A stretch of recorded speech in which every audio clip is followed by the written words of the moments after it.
La Bible en un an, la 78e journée, le livre des Nombres, chapitre 28, verset 16, au chapitre 30, verset 1. Le livre des Psaumes, chapitre 62, verset 1 à 13. Le livre des Proverbes, chapitre 10, versets 31 et 32. L'évangile de Matthieu, chapitre 27, versets 1 à 31. Le livre des Nombres, chapitre 28. Le 14e jour du premier mois, ce sera la Pâque de l'Éternel. Le 15e jour de ce mois sera un jour de fête.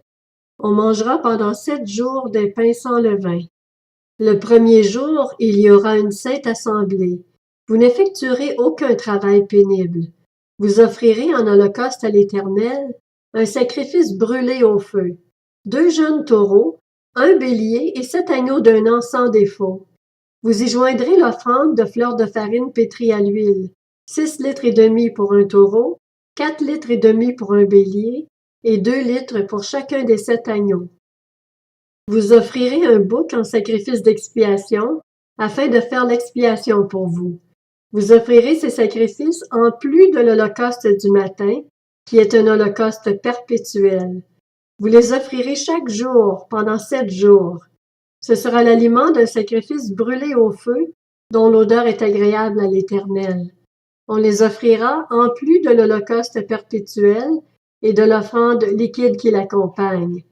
Le 7e jour, vous aurez une sainte assemblée. Vous n'effectuerez aucun travail pénible. Au moment des premières récoltes, lorsque vous présenterez une offrande de produits nouveaux à l'Éternel, lors de votre fête des semaines, vous aurez une sainte assemblée. Vous n'effectuerez aucun travail pénible. Vous offrirez en holocauste dont l'odeur est agréable à l'Éternel, 2 jeunes taureaux, un bélier et 7 agneaux d'un an. Vous y joindrez l'offrande de fleurs de farine pétrie à l'huile, 6 litres et demi pour chaque taureau, 4 litres et demi pour le bélier, et 2 litres pour chacun des 7 agneaux. Vous offrirez un bouc afin de faire l'expiation pour vous. Vous offrirez ces sacrifices en plus de l'holocauste perpétuel et de l'offrande végétale qui l'accompagne. Vous aurez des agneaux sans défaut et vous y joindrez les offrandes liquides qui les accompagnent. Le livre des Nombres, chapitre 29. Le premier jour du 7e mois, vous aurez une sainte assemblée. Vous n'effectuerez aucun travail pénible. Ce jour sera proclamé parmi vous au son des trompettes. Vous offrirez en holocauste, dont l'odeur est agréable à l'Éternel, un jeune taureau, un bélier et 7 agneaux d'un an sans défaut. Vous y joindrez l'offrande de fleurs de farine pétrie à l'huile, 6 litres et demi pour le taureau, 4 litres et demi pour le bélier et 2 litres pour chacun des 7 agneaux. Vous offrirez un bouc en sacrifice d'expiation, afin de faire l'expiation pour vous. Vous offrirez ces sacrifices en plus de l'holocauste mensuel et de l'offrande végétale qui l'accompagne, ainsi que de l'holocauste perpétuel et de l'offrande végétale et des offrandes liquides qui l'accompagnent, d'après les règles établies. Ce sont des sacrifices passés par le feu, dont l'odeur est agréable à l'Éternel. Le 10e jour du 7e mois, vous aurez une sainte assemblée et vous vous humilierez. Vous n'effectuerez aucun travail. Vous offrirez en holocauste, dont l'odeur est agréable à l'Éternel, un jeune taureau, un bélier et 7 agneaux d'un an sans défaut. Vous y joindrez l'offrande de fleurs de farine pétrie à l'huile, 6 litres et demi pour le taureau, 4 litres et demi pour le bélier et 2 litres pour chacun des 7 agneaux. Vous offrirez un bouc en sacrifice d'expiation, en plus du sacrifice des expiations, de l'holocauste perpétuel et de l'offrande végétale qui l'accompagne, ainsi que des offrandes liquides qui les accompagnent. Le 15e jour du 7e mois, vous aurez une sainte assemblée. Vous n'effectuerez aucun travail pénible. Vous célébrerez une fête en l'honneur de l'Éternel pendant 7 jours. Vous offrirez en holocauste un sacrifice brûlé au feu, dont l'odeur est agréable à l'Éternel. 13 jeunes taureaux, 2 béliers et 14 agneaux d'un an sans défaut. Vous y joindrez l'offrande de fleurs de farine pétrie à l'huile, 6 litres et demi pour chacun des 13 taureaux, 4 litres et demi pour chacun des 2 béliers et 2 litres pour chacun des 14 agneaux. Vous offrirez un bouc en sacrifice d'expiation, en plus de l'holocauste perpétuel et de l'offrande végétale et l'offrande liquide qui l'accompagne. Le deuxième jour, vous offrirez 12 jeunes taureaux, 2 béliers et 14 agneaux d'un an sans défaut, avec l'offrande végétale et les offrandes liquides prescrites pour les taureaux, les béliers et les agneaux, en fonction de leur nombre, d'après les règles établies. Vous offrirez un bouc en sacrifice d'expiation, en plus de l'holocauste perpétuel et de l'offrande végétale qui l'accompagne, ainsi que des offrandes liquides qui les accompagnent. Le troisième jour, vous offrirez 11 taureaux, 2 béliers et 14 agneaux d'un an sans défaut, avec l'offrande végétale et les offrandes liquides prescrites pour les taureaux, les béliers et les agneaux en fonction de leur nombre, d'après les règles établies. Vous offrirez un bouc en sacrifice d'expiation, en plus de l'holocauste perpétuel et de l'offrande végétale et l'offrande liquide qui l'accompagne.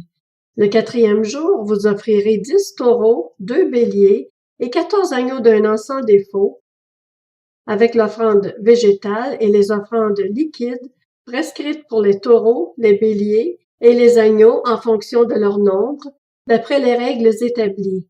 Vous offrirez un bouc en sacrifice d'expiation, en plus de l'holocauste perpétuel et de l'offrande végétale et l'offrande liquide qui l'accompagne. Le cinquième jour, vous offrirez 9 taureaux, 2 béliers et 14 agneaux d'un an sans défaut, avec l'offrande végétale et les offrandes liquides, prescrites pour les taureaux, les béliers et les agneaux en fonction de leur nombre, d'après les règles établies. Vous offrirez un bouc en sacrifice d'expiation, en plus de l'holocauste perpétuel et de l'offrande végétale et l'offrande liquide qui l'accompagne. Le sixième jour, vous offrirez 8 taureaux, 2 béliers et 14 agneaux d'un an sans défaut, avec l'offrande végétale et les offrandes liquides prescrites pour les taureaux, les béliers et les agneaux en fonction de leur nombre, d'après les règles établies. Vous offrirez un bouc en sacrifice d'expiation, en plus de l'holocauste perpétuel et de l'offrande végétale et des offrandes liquides qui l'accompagnent. Le septième jour, vous offrirez 7 taureaux, 2 béliers et 14 agneaux d'un an sans défaut, avec l'offrande végétale et les offrandes liquides prescrites pour les taureaux, les béliers et les agneaux en fonction de leur nombre, d'après les règles établies. Vous offrirez un bouc en sacrifice d'expiation, en plus de l'holocauste perpétuel et de l'offrande végétale et l'offrande liquide qui l'accompagne. Le huitième jour, vous aurez une assemblée solennelle. Vous n'effectuerez aucun travail pénible. Vous offrirez en holocauste un sacrifice brûlé au feu, dont l'odeur est agréable à l'Éternel. Un taureau, un bélier et 7 agneaux d'un an sans défaut, avec l'offrande végétale et les offrandes liquides, prescrites pour le taureau, le bélier et les agneaux en fonction de leur nombre, d'après les règles établies. Vous offrirez un bouc en sacrifice d'expiation, en plus de l'holocauste perpétuel et de l'offrande végétale et l'offrande liquide qui l'accompagne. Tels sont les sacrifices que vous offrirez à l'Éternel lors de vos fêtes, en plus de vos holocaustes, vos offrandes végétales et vos offrandes liquides, ainsi que des sacrifices de communion que vous présenterez pour accomplir un vœu ou en guise d'offrande volontaire. Le livre des Nombres, chapitre 30. Moïse dit aux Israélites tout ce que l'Éternel lui avait ordonné. Le livre des Psaumes, chapitre 62. Au chef de chœur, d'après Géduthun. Psaume de David. Oui, c'est en Dieu que mon âme se confie. De lui vient mon salut. Oui, c'est lui mon rocher et mon salut, ma forteresse. Je ne serai guère ébranlé. Jusqu'à quand vous jetterez-vous sur un homme pour chercher tous à l'abattre, comme un mur qui penche, comme une clôture qui s'écroule? Ils conspirent pour le faire tomber de son poste élevé. Ils prennent plaisir au mensonge. Ils bénissent de leur bouche et ils maudissent dans leur cœur. Oui, mon âme, repose-toi sur Dieu, car c'est de lui que vient mon espérance.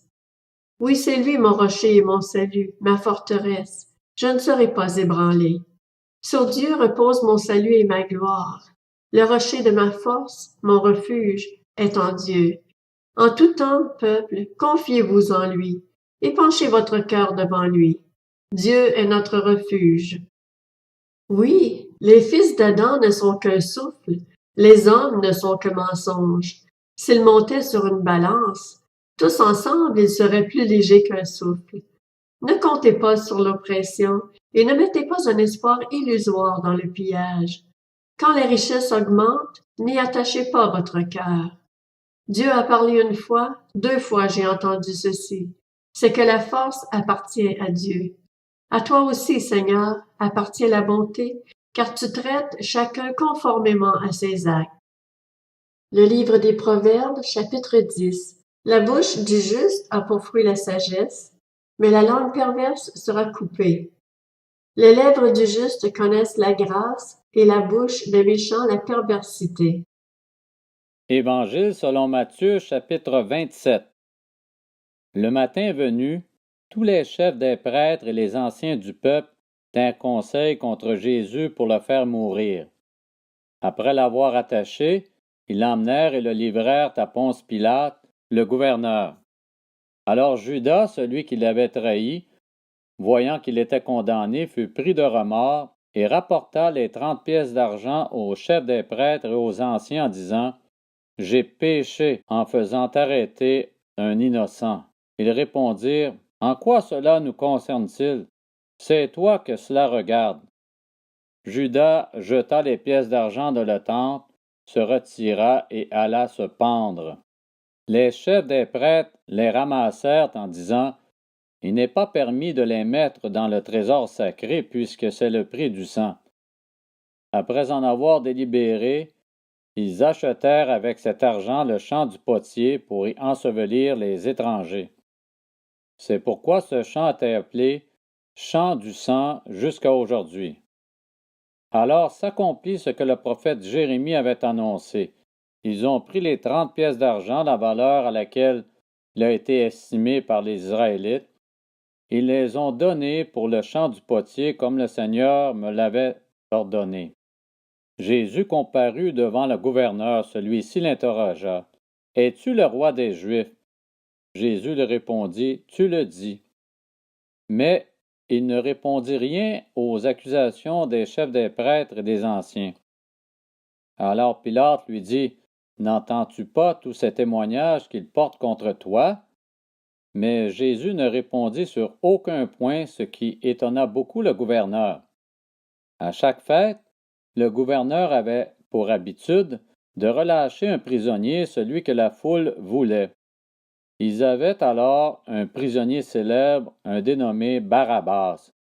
Comme il était rassemblé, Pilate leur dit, « Lequel voulez-vous que je vous relâche, Barabbas ou Jésus qu'on appelle le Christ? » En effet, ils savaient que c'était par jalousie qu'ils avaient fait arrêter Jésus. Pendant qu'il siégeait au tribunal, sa femme lui fit dire « N'aie rien à faire avec ce juste, car aujourd'hui j'ai beaucoup souffert dans un rêve à cause de lui. » Les chefs des prêtres et les anciens persuadèrent la foule de demander Barabbas et de faire mourir Jésus. Le gouverneur prit la parole et leur dit « Lequel des deux voulez-vous que je vous relâche? » Ils répondirent « Barabbas. » Pilate répliqua « Que ferai-je donc de Jésus qu'on appelle le Christ? » Tous répondirent « Qu'il soit crucifié. » Mais quel mal a-t-il fait? Dit le gouverneur. Ils crièrent encore plus fort « Qu'il soit crucifié. » Voyant qu'ils ne gagnaient rien, mais que le tumulte augmentait, Pilate prit de l'eau, se lava les mains en présence de la foule et dit « Je suis innocent du sang de ce juste. C'est vous que cela regarde. » Et tout le peuple répondit « Que son sang retombe sur nous et sur nos enfants. » Alors Pilate le relâcha Barabbas, et après avoir fait fouetter Jésus, il le livra à la crucifixion. Les soldats du gouverneur conduisirent Jésus dans le prétoire et rassemblèrent toute la troupe autour de lui.